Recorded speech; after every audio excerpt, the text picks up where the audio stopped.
Alhamdulillahi haqqa hamdi nahmaduhu wa nasta'inuhu wa nastaghfiruh wa na'udzu billahi min shururi anfusina wa min sayyiati a'malina may yahdihillahu fala mudilla lahu wa may yudlilhu fala hadiyalah.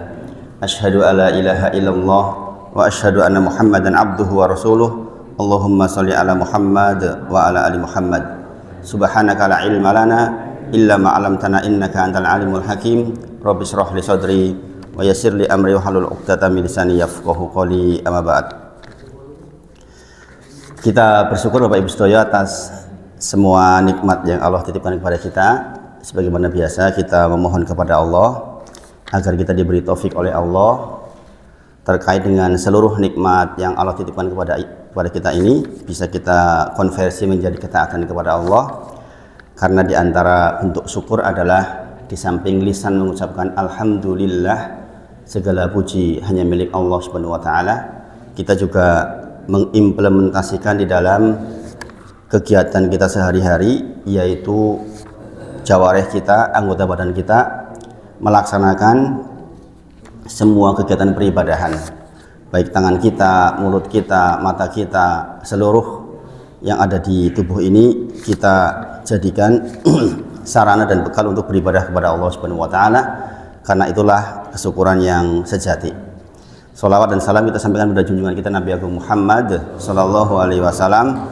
Tentu kita sungguh berharap betul menjadi orang-orang yang dipilih oleh Allah, dimudahkan di dalam mempelajari seluruh risalahnya, dan kita dimudahkan di dalam melaksanakan seluruh apa yang sudah kita pelajari, agar kita terhindar dari golongan al-maghdub alaihim, yaitu orang-orang yang dimurkai oleh Allah dikarenakan mempunyai ilmu tetapi tidak pernah mau melaksanakan, bahkan menghindari apa yang sudah menjadi pelajaran bagi kehidupannya. Bapak Ibu sedaya, di pertemuan sebelumnya saya menyinggung tentang Quran surah Al-Mu'minun 99 dan Quran surah Al-Munafikun 10 terkait dengan penyesalan kita ketika datang kematian. Idza jaa, dan ingatlah ketika datang kepada mereka kematian, qala rabbirji'un, maka mereka berkata, kembalikan aku ya Allah ke dunia. Jadi ini sesungguhnya ayat ini terkait dengan orang-orang musyrik, tetapi faedahnya bisa kita ambil untuk kita semuanya. Maka kata-kata qala rabbirji'un itu menjadi sesuatu yang sangat membekas di hati kita, bahwa ternyata orang mati itu pengen dikembalikan ke dunia, pengen dikembalikan ke dunia. Dalam rangka apa? Dalam rangka agar la'ali a'malu solihan fi matarok, agar mereka bisa melaksanakan amal soleh fi matarok yang dulu ditinggal. Sekali lagi, dimensi waktu dulu buat mereka adalah sekarang buat kita. Dulu buat orang yang sudah dipanggil berarti kan waktu masih hidup, maksudnya berarti adalah seperti kita sekarang. Kita tidak perlu minta kepada Allah meronta-ronta untuk kembali ke dunia, wong nyatanya kita masih di dunia. Maka jangan sampai kita termasuk yang menyesal terhadap fima tarok, terhadap seluruh hal yang seharusnya kita bisa lakukan ternyata kita tinggalin. Sedekah kita, kemudian bangun malam kita, ibadah-ibadah kita, sesungguhnya bisa kita lakukan sekarang, tetapi kadang-kadang karena fitnah dunia sehingga ditinggalkan. Maka sekali lagi kita betul-betul mohon kepada Allah agar termasuk orang-orang yang benar-benar tidak menyesal. Kata Allah, kalla, sekali-kali tidak, innaha kalimatun huwa qailuha. Kalla, sekali-kali tidak, kata Allah. Sesungguhnya kalimat yang kau ucapkan itu, adalah kalimatmu saja, ucapanmu saja. Maksudnya, kalaulah toh dikabulkan, diberi waktu kembali ke dunia, yo balik meneh seperti dulu, malas lagi, kemudian nggak mau sodakoh lagi, gitu. Ya, memang seperti inilah sifat manusia. Ya, maka dikatakan kalla innaha kalimatun huwa qailuha. Kita jangan sampai masuk wilayah ini. Kita disindir langsung oleh Allah itu. Enggak.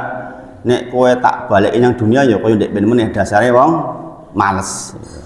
Subhanallah. Kemudian wa min waraihim barzakhun. Sesungguhnya di hadapan kalian itu ada barzakhun. Barzakhun artinya apa? Dinding. Jadi makanya dikatakan alam barzah karena akan ada dinding di antara kita dengan dunia ila yauma yub'atsun, sampai hari dibangkitkan. Maka ini satu ayat ini sesungguhnya benar-benar memotivasi kita untuk terus produktif dalam kehidupan kita sehari-hari. Jangan lewat satu waktu kecuali bernilai ibadah kepada Allah Subhanahu wa taala dengan bekal nikmat yang sudah Allah titipkan kepada kita. Jangan sampai tidak. Pokoknya kita tuh produktif terus, karena penyesalan mereka adalah la ali amalun sholihan fima taraks, terhadap segala sesuatu yang sebenarnya bisa dilakukan tapi kita tinggalin. Kan kita bisa lakukan sekarang sholat malam, kita bisa lakukan sholat duha, kita bisa lakukan sedekah, kita bisa melakukan menolong anak yatim, kan bisa sekarang mau masih hidup. Tapi faktanya kadang-kadang fitnah dunia membuat kita tidak melakukan itu semua. Yang berharta eman-eman bisa untuk beli ini itu, tidak mau berwakaf dan lain sebagainya. Itu namanya fitnah dunia. Maka nanti kita lihat di doa-doa sebelum salam, diantaranya adalah menghindari fitnah dunia. Dan ini banyak redaksinya tentang doa dari Rasulullah SAW terkait dengan fitnah dunia. Kemudian di Quran surah Al-Munafiqun ayat 10 dikatakan wa anfiqu mimma razaqnakum min qabli ayati ahadakumul maut. Kemudian fayaqula rabbi laula akhartani ila ajalin qarib. Ketika datang kematian kepada kita, meskipun sekali lagi ayat ini tertuju kepada orang-orang musyrik, maka mereka minta, ya Allah tunda sebentar ya Allah, minta waktu sedikit ya Allah. Dalam rangka apa? Agar fa'asaddaq, agar bisa bersedekah. Wa akum minas sholihin. Jadi di antara penyesalan yang paling utama orang yang dipanggil kematian adalah tidak banyak sedekah. Karena apa? Sedekah itu langsung terlihat di alam kubur. Makanya sekali lagi, kalau jenengan kau kebetulan dikasih rezeki banyak, sedekahlah. Ini Allah sendiri yang menyebutkan. Kalian akan menyesal karena kurangnya sedekah. Wa akum minas sholihin. Yang dengan sedekah ini saya termasuk orang-orang yang soleh. Kita tahu orang soleh itu potensinya besar sekali. Kita lagi belajar tentang tahiyat akhir. Di tahiyat akhir kita dikatakan akan mendapatkan doa. Kata Rasulullah kena tuh kepada seluruh orang-orang soleh baik di langit maupun di bumi terhadap doa keselamatan, rahmat oleh seluruh orang yang sholat di seluruh dunia. Masya Allah. Maka di sini katakan wa akum minas sholihin, dan saya tergolong orang-orang yang soleh harapannya. Kenyataannya tidak bisa. Di depan kita sudah ada barzakhun. Nanti begitu meninggal ya sudah selesai. Maka kita berharap kepada Allah, mudah-mudahan dengan kita membaca ayat-ayat seperti ini menjadi lembut hatinya. Di salah satu masjid yang Mas Denny kebetulan datang itu, kita membahas tentang kitab Tamasya Negeri Akhirat, sudah sampai kepada subbab jalan menuju husnul khotimah. Di dalam bab itu disebutkan 31 ciri orang yang meninggal husnul khotimah. Di antaranya adalah pengucapan kalimat syahadat di akhir. Man akhiru kalamihi la ilaha illallah dakhalal jannah. Orang yang dimudahkan dengan kalimat la ilaha illallah maka dia masuk surga, kata Rasulullah SAW. Kemudian ada mati dalam keadaan kening berkeringat. Jenengan ini juga sudah masyhur.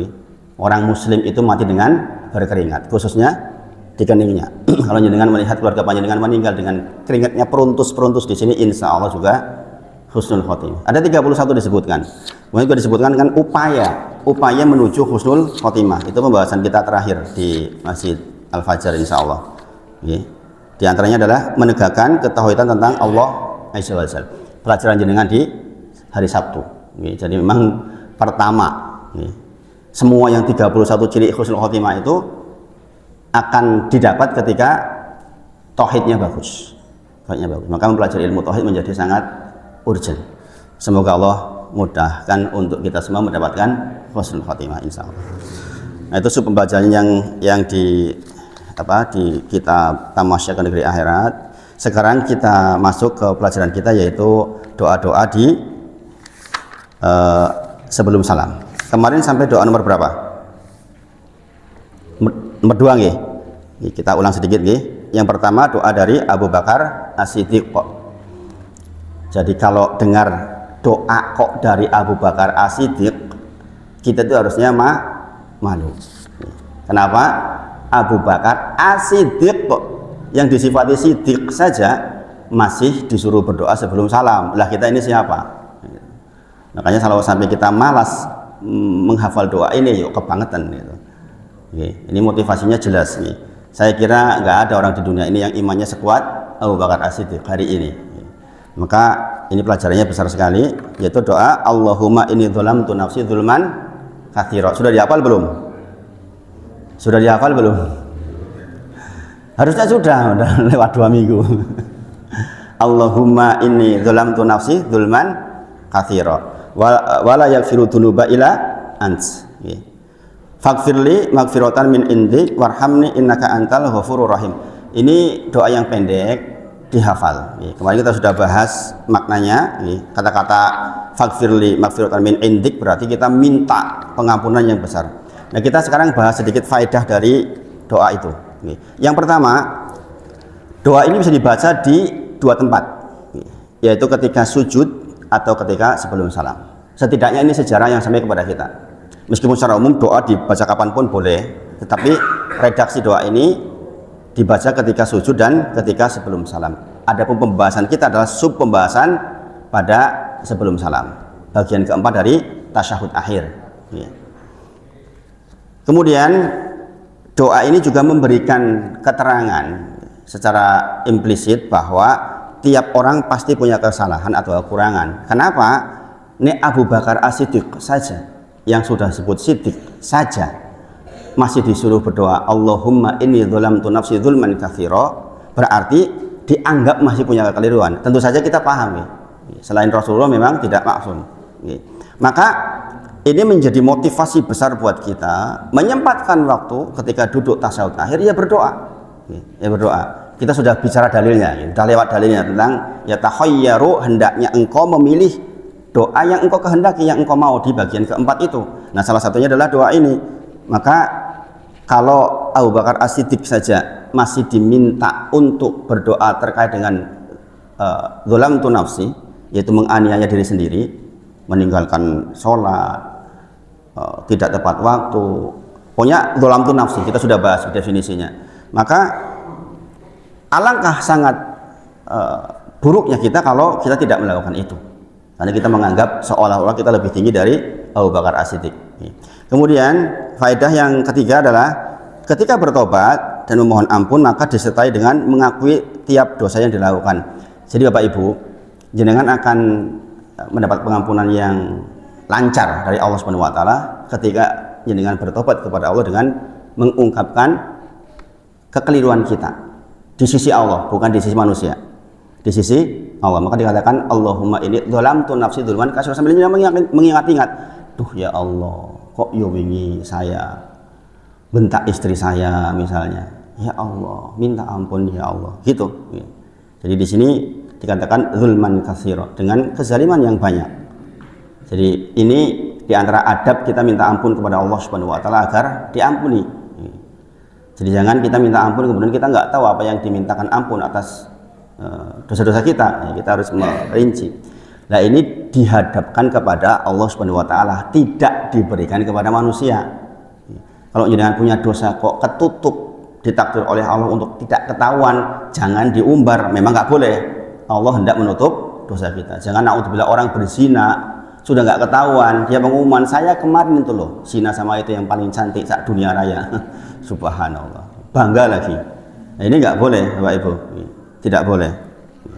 Kemudian yang keempat, anjuran mencari ilmu pada yang alim. Ini penting ya. Abu Bakar As-Siddiq meminta petunjuk kepada Nabi Muhammad SAW di zaman seperti sekarang ini, di mana subhat muter-muter di mana-mana. Kadang-kadang keluar dari, mohon maaf, mulut para profesor sekalipun, doktor sekalipun, subhat itu muncul Bapak Ibu. Bagaimana seorang profesor mengatakan jilbab tidak wajib misalnya, ini kan subhat, muter-muter kan. Kita orang awam mengatakan, aduh gimana yang profesor aja mengatakan nggak apa-apa itu, pakaian terhormat cukup. Ini kan namanya subhat Bapak Ibu.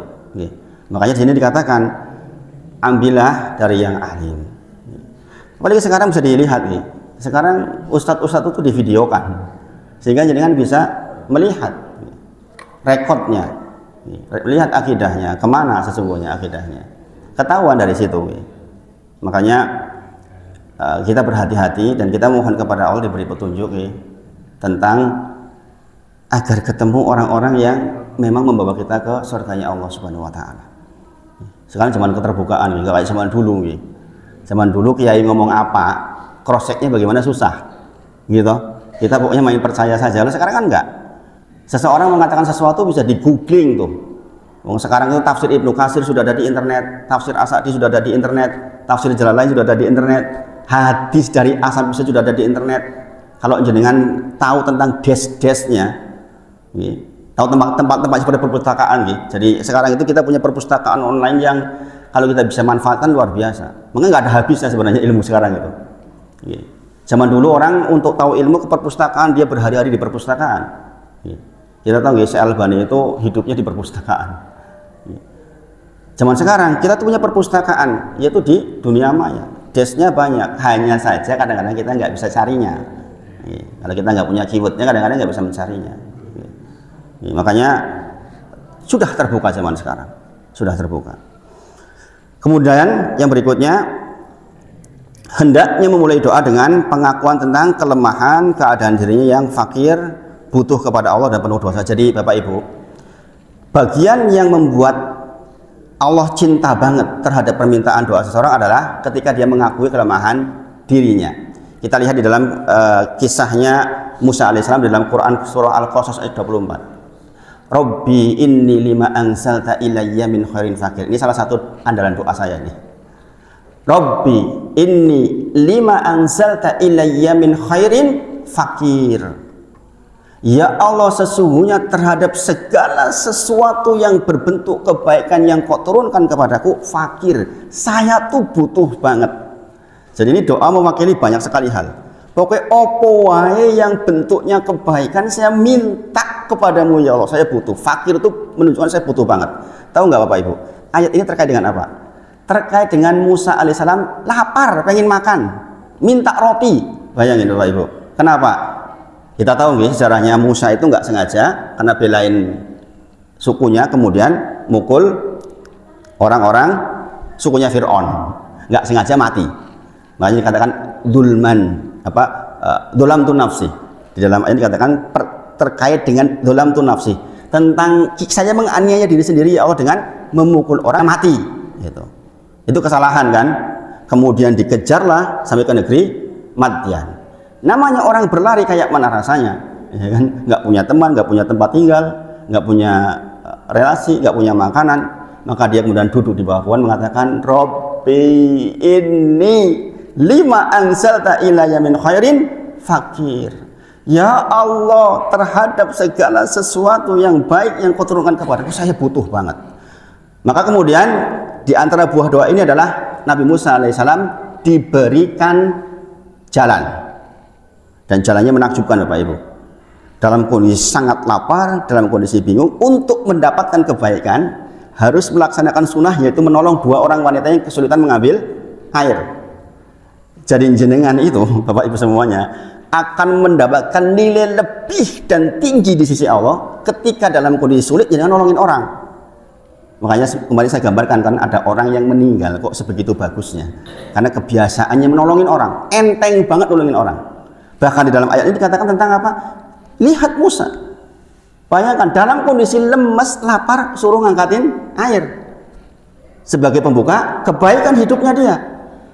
Dari situlah kemudian Musa alaihissalam dapat rizki, diajak mampir ke rumahnya, diberi makan, bahkan kemudian disuruh tinggal 10 tahun di situ, diberi tempat tinggal, bahkan menikah.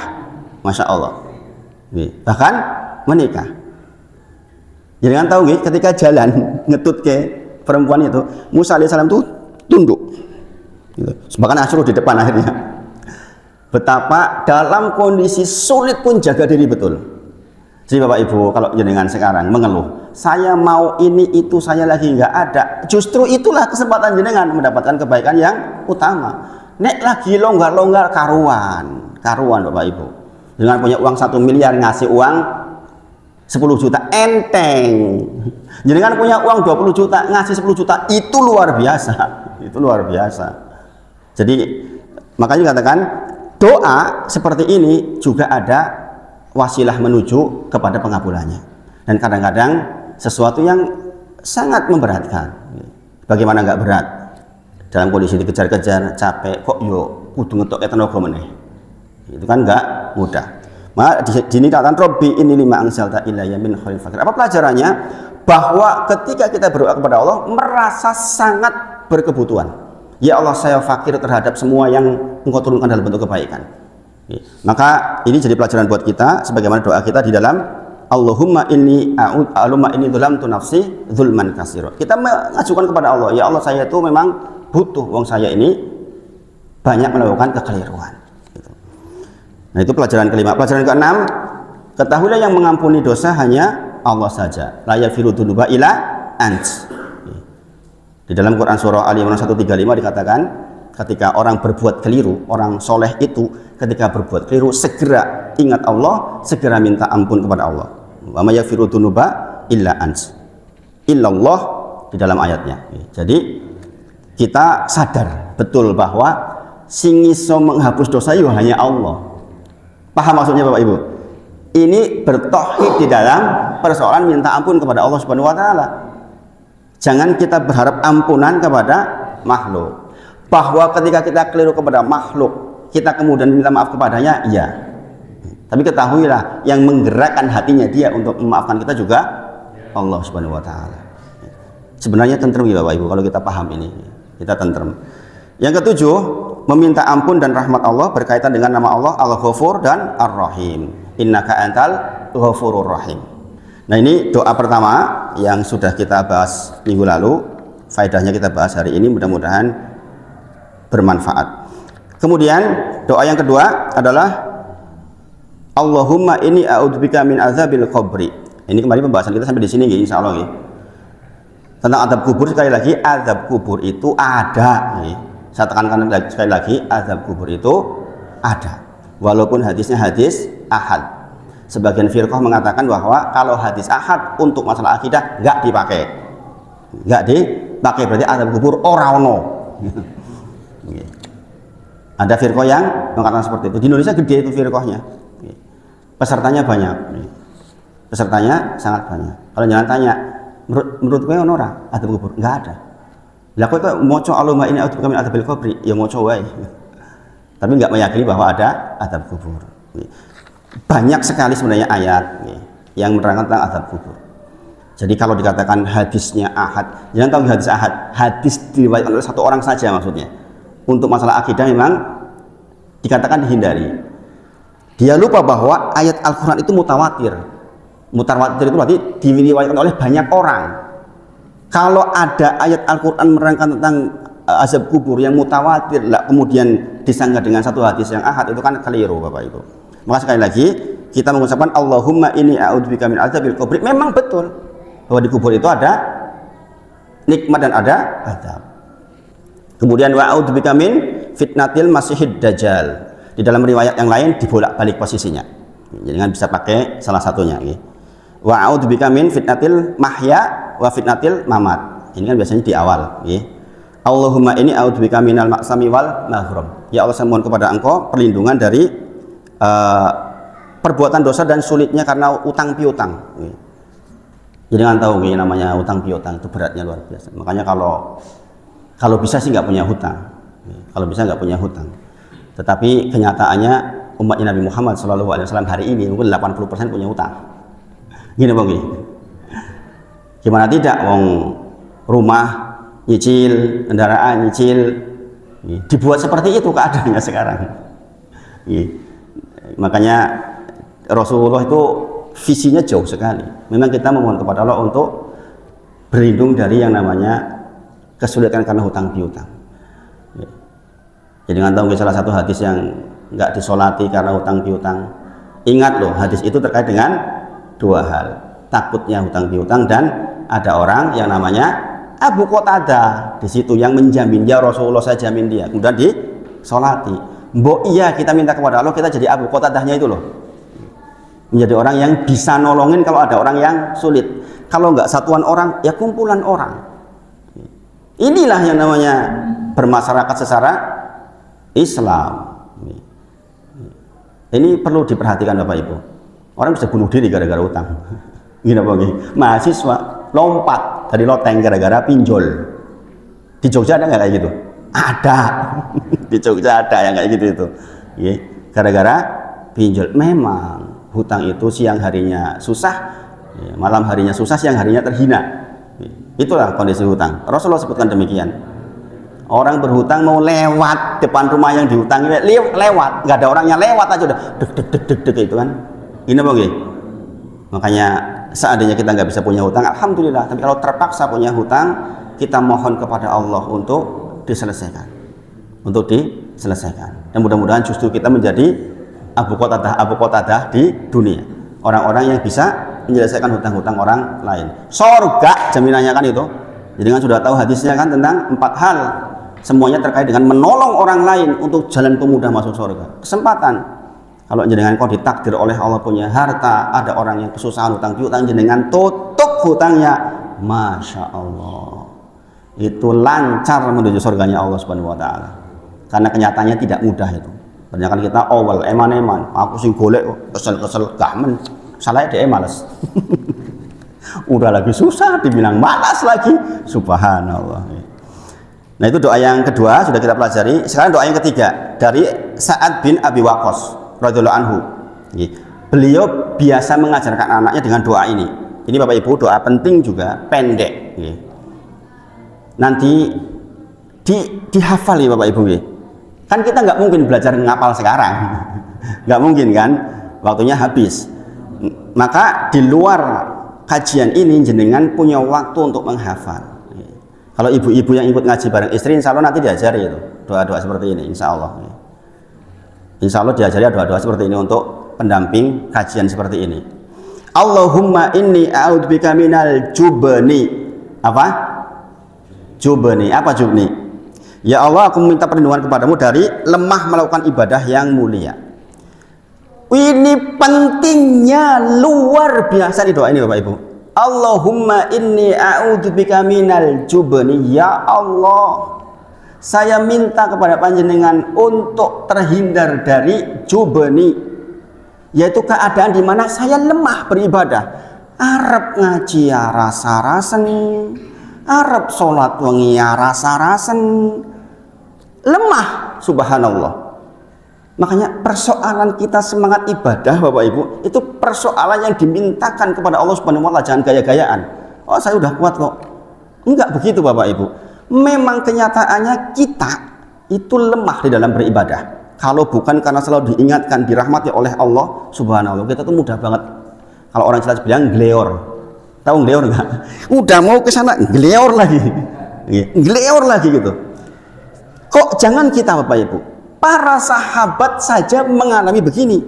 Mereka mengatakan, ya Rasulullah, sesungguhnya ketika aku di hadapanmu, maka akhirat seperti terlihat di mata kami, sehingga kami beribadah dengan sangat tegas, semangat. Tapi begitu pulang, lihat anak istri, lihat pekerjaan, balik lagi, males. Subhanallah, itu sahabat Bapak Ibu. Apalagi kita. Makanya ngaji seperti ini itu penting banget Bapak Ibu. Semakin rengket kita ngaji, akan semakin kita teringatkan terus supaya kita semangat ibadah. Makanya di antara usaha kita terhindar dari jubni adalah berkumpul dengan orang soleh. Sebagaimana saya sampaikan di minggu lalu, kita bisa tuh sepedaan muter-muter 4 jam. Giliran tegak sholat malam 1/4 jam, pegel jimpe. Ada yang komplain sama saya ya. Pak Sumarlan namanya, salah satu di salah satu masjid. Ustadz, beda tat kalau berdiri sholat malam dengan sepedaan. Sepedaan kan beda tat. 3 jam kuat saya. Subhanallah. Begitu nggih? Begitu betul. Bapak Ibu, itu masalah will, masalah keinginan. Jangan tahu nggih. Ada seorang ulama di Saudi, ulama kontemporer zaman sekarang mengatakan, sungguh saya belajar dari satu orang Indonesia tentang masalah kuatnya beribadah. Ya.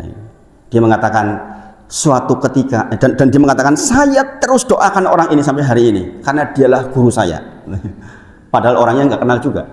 Kenapa? Suatu malam dia datang ke Masjidil Haram, ketemu dengan orang Indonesia hanya dengan satu kaki.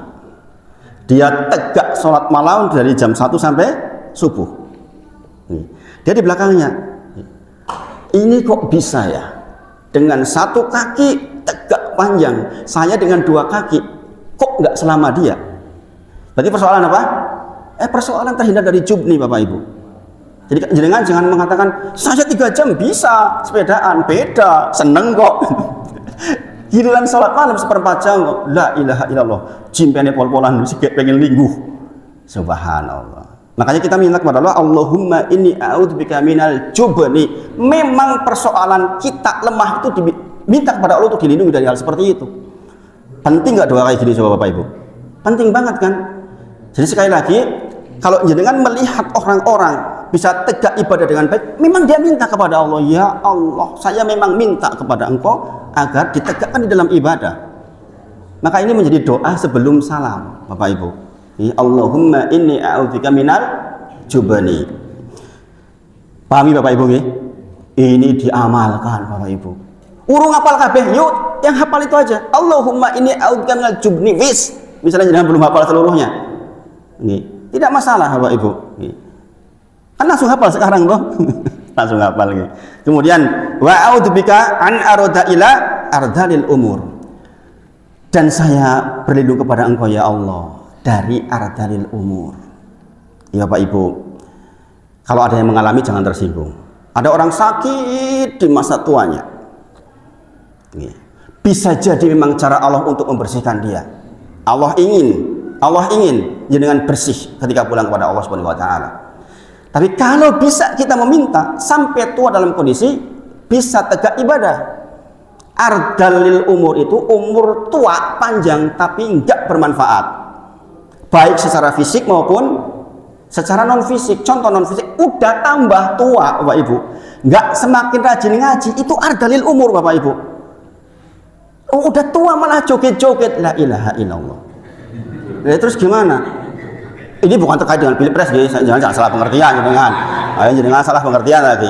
Saya nggak ada hubungan dengan begitu-begituan. bahwa orang tua kok joget-joget, masalah Bapak Ibu. Karena apa? Ardalil umur. Sekali lagi saya nggak terkait dengan salah satu calon gitu. Nah, jangan salah pengertian. Ustadz milih beda karo aku. Ini masalah. Cuma masalah gara-gara urusan dunia dengan bertengkar itu keliru Bapak Ibu. Jadi dengan beda pilihan terserah. Jangan sampai beda pilihan terus cungceng. Aku gak hanya masjid beda rute subhanallah. Ya yang jangan cari itu apa? Yang namanya perbedaan itu biasa gitu Bapak Ibu. Karena latar belakang pengetahuan. Jadi ardal itu tadi, makin tua nggak bertambah ilmu, itu ardal Bapak Ibu. Sudah tua, udah 70 tahun, doa beginian nggak mau ngapal, ardal Bapak Ibu. Maka jangan, kita memang berlindung kepada Allah, ya Allah saya berlindung kepada Engkau dari ardalil umur yang ardal. Rasulullah itu 63 tahun, tapi efektif hidupnya. Abu Bakar itu 60-an tahun, efektif hidupnya. Yang panjang, Utsman panjang dan efektif hidupnya. Kalaulah pun kita dikasih panjang, minta efektif, itu nggak ardalil umur Bapak Ibu. Maka kita minta, sungguh-sungguh minta ini. Dan ini salah satu permintaan ibu saya dulu. Ya Allah saya berlindung kepada Engkau dari ardalil umur. Maka ibu itu Masya Allah sampai meninggalnya masih dalam kondisi sehat. Habis sholat asar diberi makan terakhir. Habis sholat asar dahar meninggal. Jadi kita minta betul kepada Allah Bapak Ibu. Allahumma inni a'udzubika min ardalil umur. Jadi ibu-ibu yang sudah sepuh, kalau ada perasaan atau bapak-bapak yang sudah sepuh juga ada perasaan kok saya merasa tinggi sehingga saya nggak mau belajar, itu ardalil umur itu ardalil umur Bapak Ibu. Seharusnya makin tua itu makin merunduk, makin mau mendengar, Kadang-kadang ada orang tua mengatakan, saya ini udah tua ini, kowe kan urung tahu tua kowe. Engko nek kowe wis liwat ngerti beda. Iki lho ngerti kabeh pengalaman urip kowe banget. Subhanallah. Iya, pengalaman yang mana? Nggih. Doa sebelum salam aja belum hafal. Sudah merasa paling pengalaman sak dunia raya. Subhanallah. Maka kita minta kepada Allah Wa a'udzubika an aroda ila ardalil umur. Memang kita minta Bapak Ibu. Jadi dengan minta kesehatannya, minta non fisiknya juga sekaligus. Pikiran yang bagus. Jangan sampai sudah di atas 50 tahun kok masih jadi pewarisnya iblis, subhanallah Bapak Ibu. Dan ini banyak penyakitnya orang tua nih. Di antara ardalil umur kata ulama adalah merasa tinggi, merasa lebih baik. Jangan tahu kan ketika iblis disuruh sujud sama Adam mengatakan apa? Ana khairu minhu. Saya lebih baik dari dia. Kalau jenengan sudah tua kok masih merasa aku lebih apik ketimbang de, subhanallah. Kita mau jadi pewaris iblis. Harusnya kita mengatakan apa? Rabbana dzalamna anfusana wa illam taghfir lana wa tarhamna lanakunanna minal khasirin. Kalau jenengan memang pewarisnya Nabi Adam alaihissalam, ya itu yang diwarisi. Merasa, ya Allah, saya itu banyak kekeliruan. Kalau bukan karena rahmat dari Engkau ya Allah, saya tuh cilaka. Paham ya Bapak Ibu? Jenengan bisa didudukan seperti ini sekarang, itu rahmat Allah. Berarti jenengan merasa, oh saya pantas masih belajar, mau belajar sama meskipun sama Mas Wahid masih muda. Karena jenengan ada perasaan tidak merasa lebih baik. Tapi kalau jenengan sudah punya perasaan lebih baik, subhanallah, jenengan susah untuk duduk seperti ini. Itu ardalil umur itu, seperti itu. Dan ini banyak terjadi.